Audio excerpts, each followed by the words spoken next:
जय श्री कृष्णा। आप सभी को रक्षाबंधन की ढेरों शुभकामनाएं। प्रिय भक्तों, आज के इस वीडियो में हम विशेष रूप से चर्चा करेंगे रक्षाबंधन पर होने जा रहे ग्रहण की। जी हाँ, रक्षाबंधन पर ग्रहण होने जा रहा है और इसी कारण से बड़ा प्रश्न जो हमारे सामने आप में से अधिकतर लोग पूछ रहे हैं या जानना चाहते हैं कि अगर रक्षाबंधन पर ग्रहण है तो उस अवस्था में राखी कब बांधी जाएगी? राखी बांधने के लिए शुभ समय क्या रहेगा? रक्षाबंधन मनाया जाना चाहिए? क्या ग्रहण के सूतक से पहले राखी बांधी जानी चाहिए या सूतक में बांध सकते हैं या ग्रहण में भी बांध सकते हैं? इसी दिन पूर्णिमा का व्रत भी होता है और भगवान सत्यनारायण की पूजा भी। तो क्या ग्रहण के समय सत्यनारायण पूजा की जा सकती है? व्रत किया जा सकता है? कैसे होंगे ये सभी कार्य? यही आज का हमारा मूल विषय है। ग्रहण में रक्षाबंधन कैसे मनाएंगे और पूर्णिमा के व्रत आदि पूजन आदि कैसे होंगे? आइए जानकारी आरंभ करते हैं। आपसे निवेदन है कि वीडियो यदि थोड़ा सा भी उपयोगी लगे तो एक बार लाइक अवश्य कीजिएगा। ग्रहण के दुष्प्रभाव से बचने के लिए कमेंट बॉक्स में अवश्य लिखिएगा। ओम नमो भगवते रुद्राय। भगवान रुद्र आपकी रक्षा करेंगे। आप देख रहे हैं हमारे चैनल का प्रतिष्ठित यूट्यूब चैनल। हमारा चैनल पर नए हैं और सभी सही शास्त्रीय जानकारी पाते रहना चाहते हैं तो कृपया चैनल को सब्सक्राइब कीजिए और बेल आइकन को प्रेस कीजिए। हे भक्तों, आइए जानकारी आरंभ करते हैं।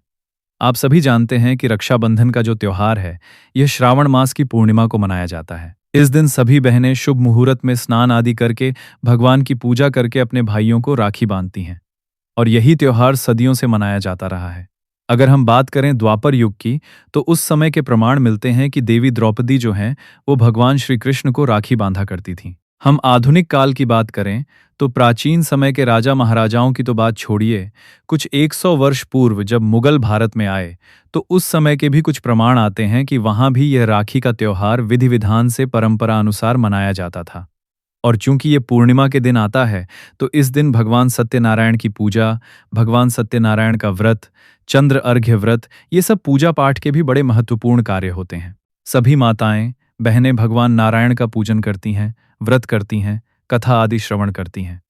अब इस जो बड़ा प्रश्न आया है उसका कारण यह है कि जिस दिन रक्षाबंधन है, जिस दिन सूर्योदय से पूर्णिमा है, उसी दिन ग्रहण है। ग्रहण क्या होता है? यूं तो आप में से अधिकतर लोग जानते होंगे, लेकिन हमारा उद्देश्य होता है कि प्रत्येक मनुष्य समझे कि हम किस विषय पर बात कर रहे हैं। तो प्रिय भक्तों, ग्रहण वो समय होता है जब वैज्ञानिक दृष्टिकोण की अगर बात करें तो सूर्य और पृथ्वी के बीच में जब चंद्रमा आ जाता है तो सूर्य का प्रकाश पृथ्वी पर आ नहीं पाता है। कुछ समय के लिए सूर्य ग्रहण कहते हैं कि सूर्य को ग्रहण लग गया, इस कारण से पृथ्वी पर प्रकाश नहीं आ पाया। सूर्य ग्रहण जो है वह 3 प्रकार के होते हैं: पूर्ण सूर्य ग्रहण, आंशिक सूर्य ग्रहण और रिंग ऑफ फायर। पूर्ण सूर्य ग्रहण जब चंद्रमा इस प्रकार से सूर्य के सामने आ जाता है जैसे कि पूरे तरीके से पृथ्वी पर प्रकाश आने से रुक जाता है। आंशिक सूर्य ग्रहण जब चंद्रमा सूर्य के थोड़े से प्रकाश बिंदुओं को ही रोक पाता है, बाकी प्रकाश आता रहता है। और तीसरा इस अवस्था में होता क्या है कि जो चंद्रमा है वह सूर्य के सामने इस प्रकार से आ जाता है कि सूर्य की ऊपरी जो सतह होती है गोलाकार, वह चमकती हुई दिखाई देती है और उसके केंद्र में काला चंद्रमा दिखता है। तो इससे एक रिंग ऑफ फायर, एक छल्ले के जैसी आकृति बन जाती है। इसीलिए इसे इंग्लिश में रिंग ऑफ फायर कहते हैं, हिंदी में सूर्य ग्रहण कहते हैं। इसी प्रकार से होता है चंद्र ग्रहण। चंद्र ग्रहण में चंद्रमा और सूर्य के बीच में पृथ्वी आ जाती है तो पृथ्वी छाया जो है वह चंद्रमा पर पड़ती है, सूर्य का प्रकाश नहीं। देखिए, आप में से हो सकता है अधिकतर लोग जानते भी हों, चंद्रमा का अपना प्रकाश नहीं है। चंद्रमा पर पूर्ण रूप से अंधेरा है। आप जो देखते हैं ना चंद्रमा को चमकता हुआ, चंद्रमा अपने प्रकाश से नहीं चमकता है, वो सूर्य के प्रकाश से चमकता है। चंद्रमा पर जब सूर्य का प्रकाश पड़ता है उससे वह चमकता है, उसकी सतह तब चमकती है। चंद्रमा पर पूर्ण रूप से अंधेरा है, वहां पर कोई प्रकाश नहीं है। क्या है कि जब सूर्य और चंद्रमा के बीच में पृथ्वी आ जाती है तो सूर्य का प्रकाश चंद्रमा पर पड़ना बंद हो जाता है। जितने समय के लिए पृथ्वी बीच में आएगी उतने समय तक ग्रहण रहेगा। इसी को हम चंद्र ग्रहण कहते हैं। क्योंकि इसमें चमकता हुआ चंद्रमा हमें दिखाई नहीं देता, इसी को कहते हैं चंद्र ग्रहण लगना। अब अगर हम बात करें कि धार्मिक पद्धति, धार्मिक परंपराएं क्या हैं, तो एक प्राचीन काल से कथा हम सुनते आए हैं, जबकि मैं अपने अनुसार एक वैज्ञानिक दृष्टिकोण लेकर चलना चाहता हूं। मैं सदा ये कहता हूं कि आप विज्ञान को और पुराण को दोनों को साथ ले चलिए। एक हाथ विज्ञान हो, एक हाथ में पुराण हो तो ये समाज आगे बढ़ेगा, इस समाज में उन्नति होगी। अगर हम कहें कि केवल एक ही शिक्षण पद्धति हमारे साथ होगी कि या तो हम केवल वैज्ञानिक दृष्टिकोण को मानें और या तो हम केवल आध्यात्मिक दृष्टिकोण, तो उससे मनुष्य की उन्नति रुक जाएगी। केवल वैज्ञानिक दृष्टिकोण को अगर मान के चलेंगे तो आध्यात्मिक दृष्टिकोण से आप पिछड़ जाएंगे, क्योंकि हमारे जीवन में प्रकाश का कार्य अध्यात्म करता है। आध्यात्मिक दृष्टिकोण को छोड़ देंगे, पूर्ण रूप से विज्ञान पर निर्भर होंगे, तो ये जो समाज है ना, ये भटक जाएगा। अंधकार जब सामने आएगा तो कोई राह दिखाने वाला होगा नहीं। उसी प्रकार से यदि केवल हम अध्यात्म को साथ लेकर चलते रहेंगे और विज्ञान को पूरी तरह से छोड़ देंगे, तो यह समाज उन्नति नहीं कर पाएगा, आधुनिक समाज के साथ ताल से ताल मिलाकर नहीं चल पाएगा। इसीलिए हमें अध्यात्म और विज्ञान दोनों को साथ लेकर चलना है। तो जो आध्यात्मिक दृष्टिकोण है, उसमें कथा आप सभी सुनते आए हैं कि प्राचीन जब समुद्र मंथन हुआ था, उस समय पर देवताओं को अमृत पिलाने के लिए भगवान नारायण ने मोहिनी रूप धारण किया था। भगवान ने कहा, मैं अमृत पान कराऊंगा। वह बैठ गए लाइन में, लेकिन उसमें एक असुर था, वो इसको समझ गया। अतः जब भगवान देवताओं को अमृत पान कराने लगे तो वह बीच में पंक्ति में जाकर बैठ गया। वो बैठा चंद्र और सूर्य के बीच में। जैसे ही भगवान उसको अमृत पिलाने लगे, तभी चंद्र और सूर्य चौंक के बोले, प्रभु, यह तो असुर है। भगवान नारायण उसी समय अपना सुदर्शन चक्र धारण किया और उस असुर के सर को धड़ से अलग कर दिया। परंतु क्योंकि तब तक वह अमृत की कुछ बूंदें पी चुका था, इसी कारण से उसकी मृत्यु नहीं हुई और अब उसका ये जो शरीर है, यह दो भागों में विभक्त हो गया, जिसे हम राहु और केतु के नाम से जानते हैं। तो वर्णन कुछ इस प्रकार से आता है कथाओं में कि इसी से राहु केतु बड़े क्रोध हुए और वो सदा चंद्र और सूर्य से प्रतिशोध लेना चाहते हैं, उनको ग्रास करना चाहते हैं, खाना चाहते हैं। तो उनके मुख धड़ है नहीं, तो जैसे ही वो ग्रस करते हैं, तो जैसे ही मुंह में चंद्र या सूर्य को रखते हैं, उस समय पर ग्रहण लग जाता है और उसके कुछ घंटे या कुछ मिनट बाद जब वो बाहर निकल जाते हैं, क्योंकि शरीर तो है नहीं, तो अंदर समाएंगे कहाँ, तो वो ग्रहण समाप्त हो जाता है। इसीलिए कहते हैं इसको कि राहु ने ग्रस लिया है, ग्रह बना लिया है सूर्यदेव का या चंद्रदेव का। और इसीलिए इसको सूतक की परंपरा और इस प्रकार से कहा जाता है कि बड़ा कठिन समय है, इसमें हमें ये सावधानियां बरतनी चाहिए। तो मूल रूप से मैं यहाँ पर दृष्टिकोण को अधिक व्यापक मानूंगा। अब जो सूतक का समय होता है ना, ये अलग अलग होता है। ग्रहण के समय पर देखो, चंद्र ग्रहण है तो 9 घंटे पहले सूतक लगता है, और अगर सूर्य ग्रहण है तो 12 घंटे पहले सूतक लगता है। ये सही है कि अगर सूतक लग गया तो न तो आप भगवान सत्यनारायण की कथा कर सकते, न भगवान सत्यनारायण का व्रत पूजन कर सकते हैं। व्रत कर सकते हैं, पूजन नहीं कर सकते।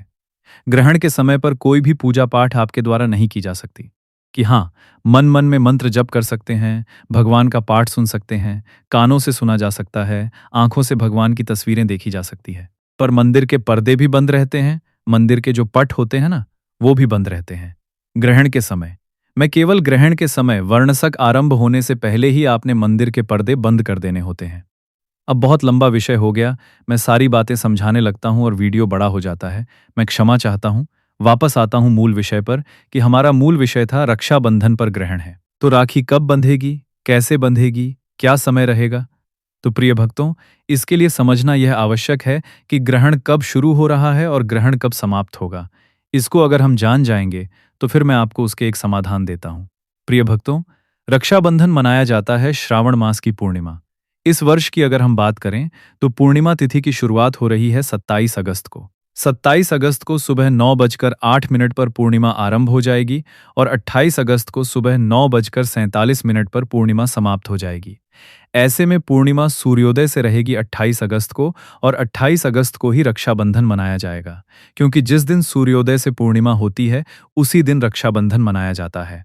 और जो सत्यनारायण भगवान का व्रत है वह भी उसी दिन किया जाता है, जिस दिन प्रमुख रूप से सूर्योदय से पूर्णिमा होती है। हाँ, चंद्रार्घ्य व्रत जितने भी करने वाले हैं वह 27 तारीख को करेंगे, क्योंकि चंद्रमा का उदय पूर्णिमा में 27 अगस्त को होगा और 28 अगस्त को, जिस दिन ग्रहण है, उस दिन सत्यनारायण भगवान का व्रत पूजन किया जाएगा और रक्षाबंधन मनाया जाएगा।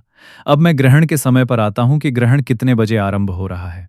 देखिए प्रिय भक्तों, अगर मैं ग्रहण की बात करूं, ये जो ग्रहण जिसकी अवधि बताई जा रही है 5 घंटे और 38 मिनट, यह ग्रहण भारतीय समय के अनुसार शुरू हो रहा है सुबह 6:53 पर। सुबह 6:53 पर यह आरंभ हो जाएगा और यह समाप्त होगा दोपहर को 12:32 पर। लगभग 5:30 घंटे का यह ग्रहण है। जैसा कि मैंने बताया, 5 घंटे 38 मिनट यह ग्रहण दिखाई देगा, अर्थात इतने समय तक पृथ्वी की छाया चंद्रमा पर पड़ेगी। इस ग्रहण के विषय में बड़ी बात यह कही जा रही है कि इसमें चंद्रमा गहरे भूरे रंग, बहुत दिनों के बाद ऐसा हो रहा है, लगभग 80 वर्ष के बाद ऐसा ग्रहण बताया जा रहा है। बताने में प्रमाण ये भी आ रहा है कि इसमें चंद्रमा का लगभग 93% हिस्सा पृथ्वी की गहरी छाया में आ जाएगा। इसी कारण से यह पहली बार भूरे रंग का दिखाई देने वाला है ग्रहण के समय पर। तो इसको बड़ा ग्रहण कहा जा रहा है, विशाल ग्रहण कहा जा रहा है। और ये जो ग्रहण है ना, ये पहला ग्रहण नहीं है। इसी महीने में ये दूसरा ग्रहण होगा। अगस्त में ही 2 ग्रहण आ रहे हैं। दूसरे के विषय में मैंने अलग से जानकारी प्रस्तुत की है, उसको अवश्य देख लीजिएगा। तो 28 अगस्त को सुबह 6:53 से और 12:32 के बीच में ग्रहण का समय रहेगा। इसका जो सूतक है वह 9 घंटे पहले लगे तो इसका सूतक लग जाएगा 27 तारीख के रात्रि को ही 8:52 पर। यहाँ मैं बता दूं कि मैं जो जानकारी दे रहा हूं ना, ये पूरी दुनिया के लिए है, क्योंकि हमारे चैनल के जो दर्शक हैं वो ऑस्ट्रेलिया में भी हैं, यूरोप में भी हैं, अफ्रीकन कंट्रीज में भी हैं, अमेरिकन कंट्रीज में भी हैं, ब्रिटेन में भी हैं। हमारे पास आप सभी के संदेश आते रहते हैं। आप में से अधिकतर लोग हमारे साथ व्हाट्सएप पर जुड़े हैं, तो इसीलिए मैं सभी के लिए जानकारी दे रहा हूं। प्रिय भक्तों, ये मैंने समय बताया है आपको भारतीय समय अनुसार ग्रहण के शुरू होने का समय। तो ग्रहण जब शुरू हो जाएगा तो उस ग्रहण में ना तो राखी बांधना उचित है और ना ही भगवान सत्यनारायण की पूजा करना उचित है। हमें ये सब कार्य ग्रहण के समाप्त होने के बाद करनी चाहिए या ग्रहण शुरू होने से पहले। अब यहाँ पर जो बड़ी जानकारी निकल कर आ रही है वह यह है कि ग्रहण कभी भी पूरे संसार में नहीं होता, अर्थात सभी देशों में नहीं होता। 450 के आसपास कंट्रीज हैं दुनिया में, उन सभी में ग्रहण नहीं होता। तो यहाँ ये ध्यान देने वाली बात है कि ग्रहण है कहाँ कहाँ। क्या भारत ग्रहण है या भारत के आसपास कहाँ कहाँ दिखाई देगा? कई बार ऐसा भी होता है कि भारत के भी कुछ हिस्सों में ग्रहण की छाया रहेगी, बाकी में नहीं रहेगी। इसको समझते हैं कि ये ग्रहण है कहाँ। ये सही है कि 28 तारीख को ग्रहण है। ये भी सही है कि 28 तारीख को रक्षाबंधन है। ये भी सही है कि रक्षाबंधन ना तो ग्रहण में मनाया जा सकता है, उचित नहीं है मनाना। जैसे भद्रा का साया बहुत हानिकारक बताया जाता है, ग्रहण उससे भी अधिक हानिकारक होता है।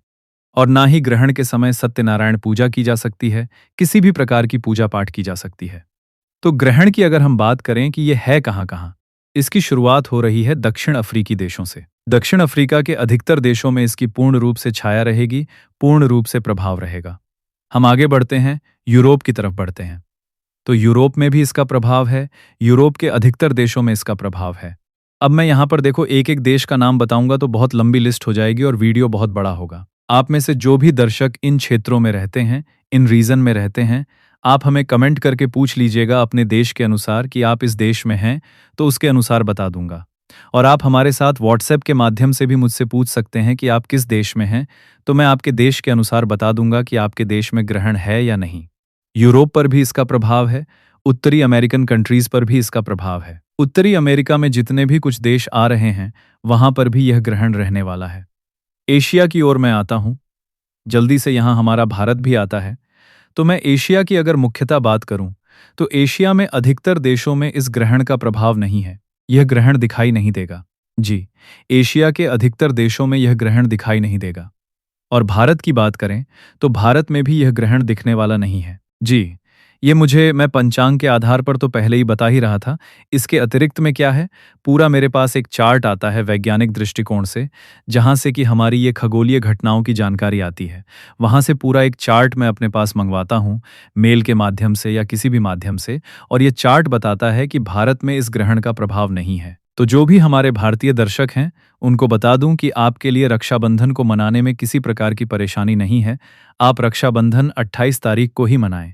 हाँ, 6:30 और 12 के बीच में राखी न बांधें, राहु काल का समय है, बाकी समय पर आप राखी बांध सकते हैं। और बड़ी जानकारी यह भी है कि इस बार तो भद्रा भी नहीं है। तो भारतीय मूल के जितने भी हमारे दर्शक हैं या भारत के आसपास के नेपाल आदि के दर्शक हैं, वो सभी ध्यान दें कि रक्षाबंधन पर ग्रहण तो है, पर उसका प्रभाव आपके देश पर, भारत पर नहीं है, हमारे देश पर नहीं है और नेपाल आदि देशों में नहीं है। उसका प्रभाव रहेगा दक्षिण अफ्रीकी देशों में, उत्तरी अमेरिकी देशों में और यूरोपीय कंट्रीज में। आप जिन जिन देशों में रहते हैं और आप अपने देश के बारे में जानना चाहते हैं कि आपके देश में ग्रहण है या नहीं है, तो कमेंट बॉक्स में लिखकर पूछ लीजिएगा, कैसे होगा रक्षाबंधन, ग्रहण के समय पर ग्रहण है या नहीं, क्या है सत्यता। भगवान नारायण आप सब पर कृपा करें। जय श्री कृष्णा।